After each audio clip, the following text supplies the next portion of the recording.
Hello everybody and welcome on the first video on EVE Online Roleplay with tips, tricks and lore.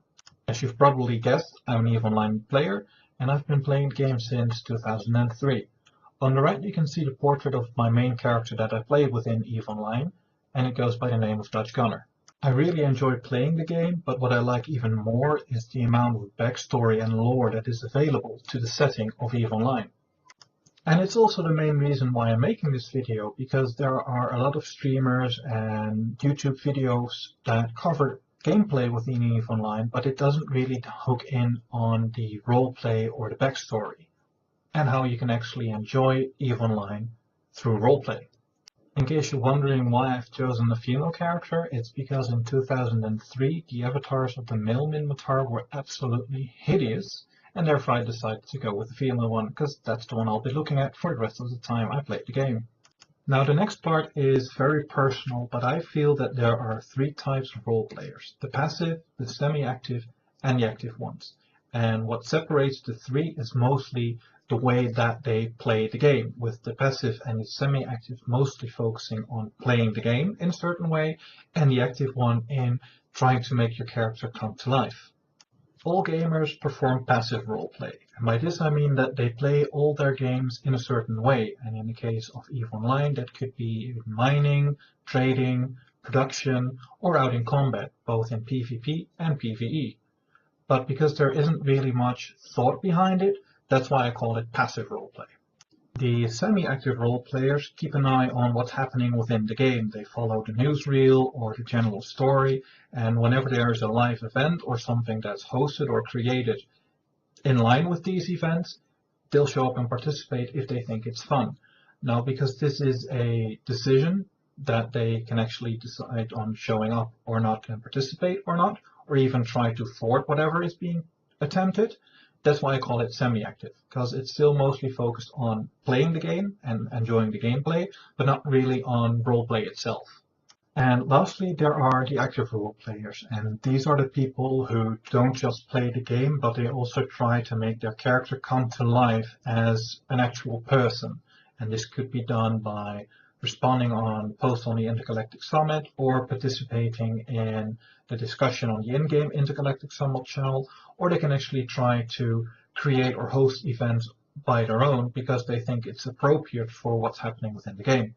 In future videos, I will dig deeper into how you can participate in active roleplay or how you can grow into it, but for now I want to start with the setting of EVE Online.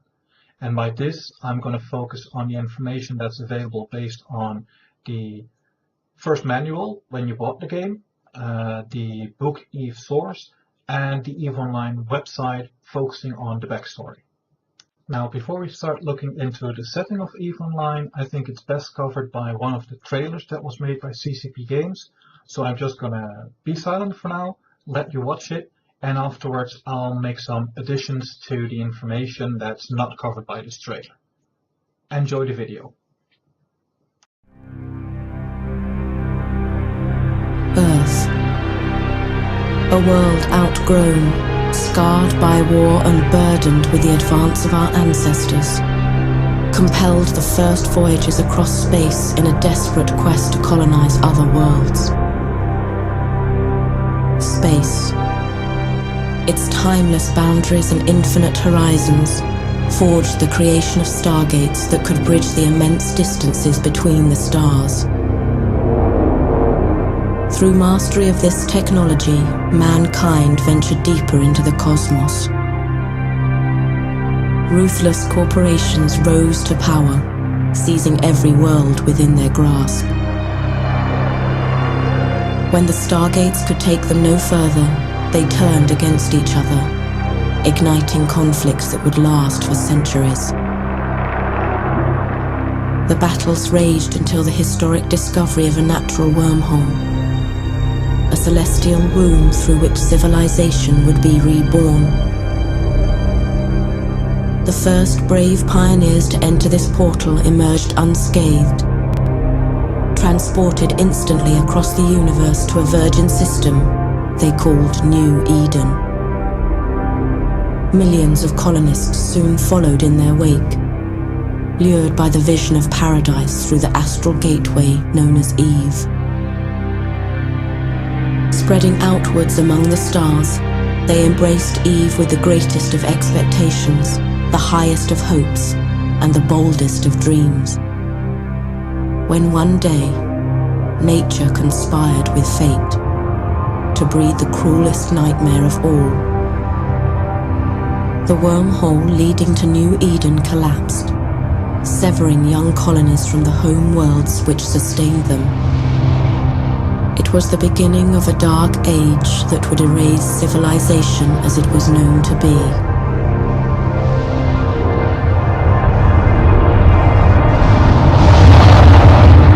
As the accumulated knowledge of millennia slowly eroded, the unfinished worlds of EVE became the graveyards of millions. On the few planets that could sustain life, the last remnants of our race struggled to adapt and survive. In time, society was reborn and the memories of our past transformed into legend and myth.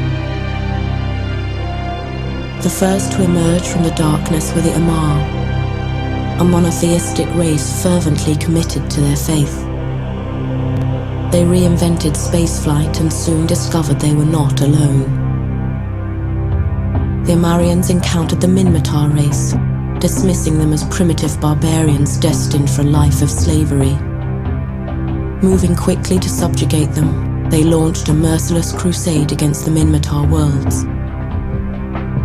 At the same time, the Gallente race flourished nearby. They created the first democratic republic of the new era and established a regional federation of independent states. The Kaldari emerged as the strongest state among them, driven by the relentless pursuit of economic and military might. Their nationalist ideals soon clashed with Gallente liberalism. Destruction and suffering once again became the defining essence of our civilization. 4 races, torn apart by 2 horrific wars. When all that remained were the smouldering ruins of lost cities and shattered lives, a universal truce was declared to end the despair. For more than a century, the races of EVE have coexisted in relative peace. Prosperity and the pursuit of wealth govern the mission of mankind. We have a destiny to meet, and the courage of our pilots will show us the path. On the strength of your wings, the fate of empires and the hopes of worlds will be decided. Take control of the destiny that is rightfully yours.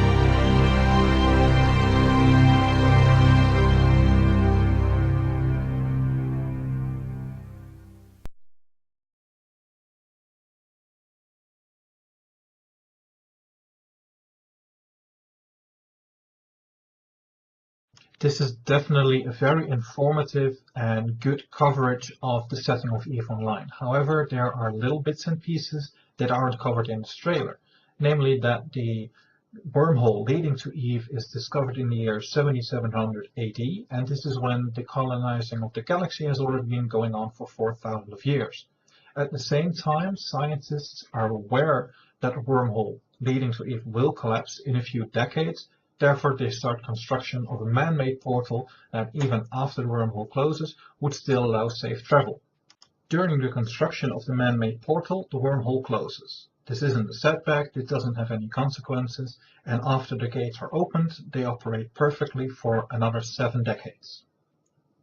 It is at this point that something unexplained happens that causes the EVE gate to collapse upon itself, and because of the malevolent magnetic storms surrounding the EVE gate, repairs are impossible.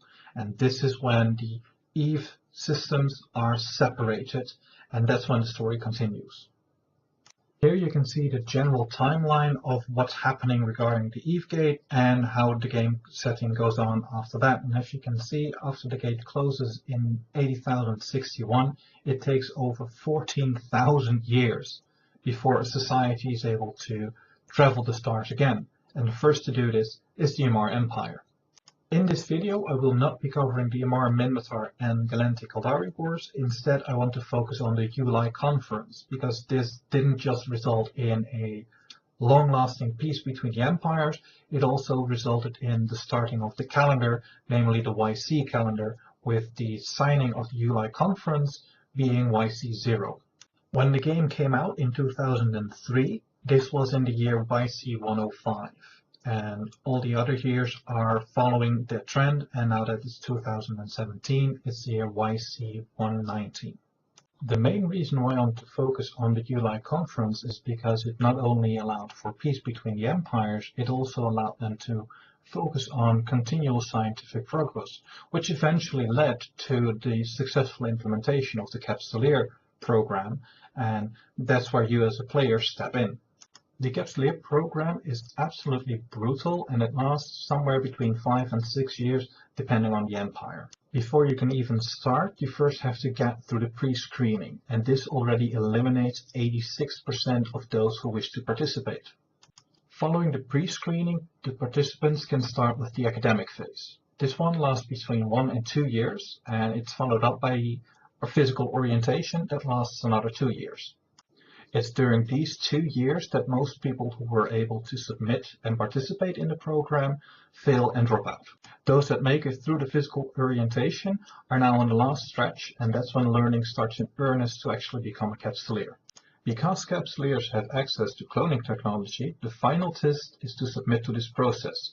This means that they will have to submit to a brain scan which kills them and transfers their conscience to a clone.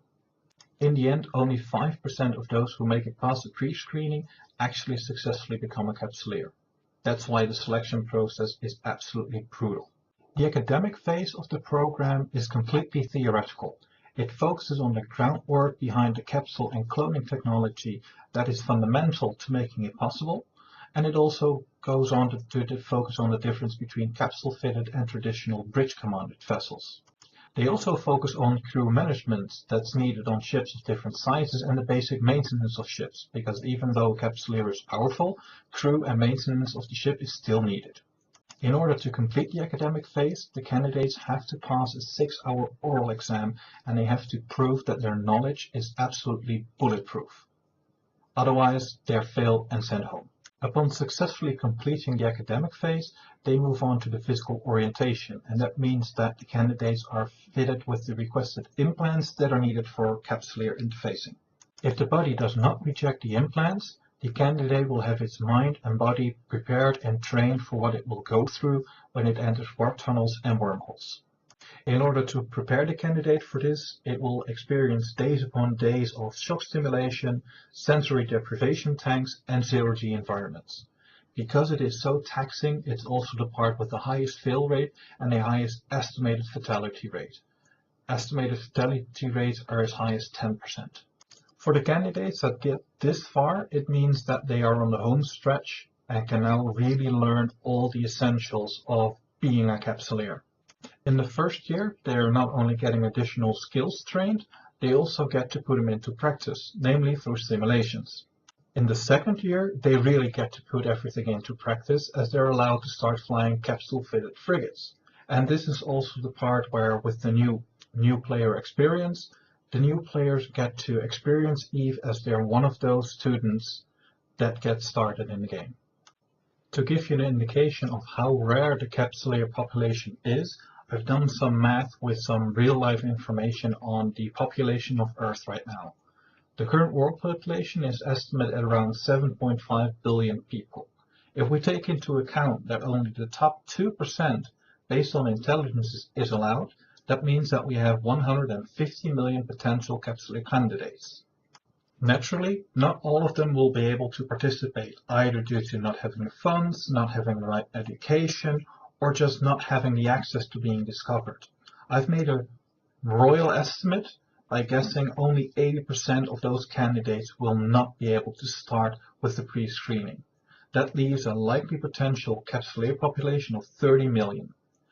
After pre-screening, this is brought down to an additional 4.2 million, and eventually you end up with probably somewhere around 210,000 Capsuleers. And as you can see by the percentage, it's really, really low. Now, before I finish up on this video, I'd like to point out that the position of the Capsuleers within the EVE setting has definitely changed and evolved over the years. Initially, the Capsuleers were just a sign of prestige for the different empires. This meant that there were very limited ships available for them to use, as most of them were retrofitted and there was no additional support in place. Over the years, this evolved and it became an integrated part of the empires. And this is most notably with the introduction of the loyalty points and the agent system to really integrate and get the Capsuleers to work for the benefit of the empire.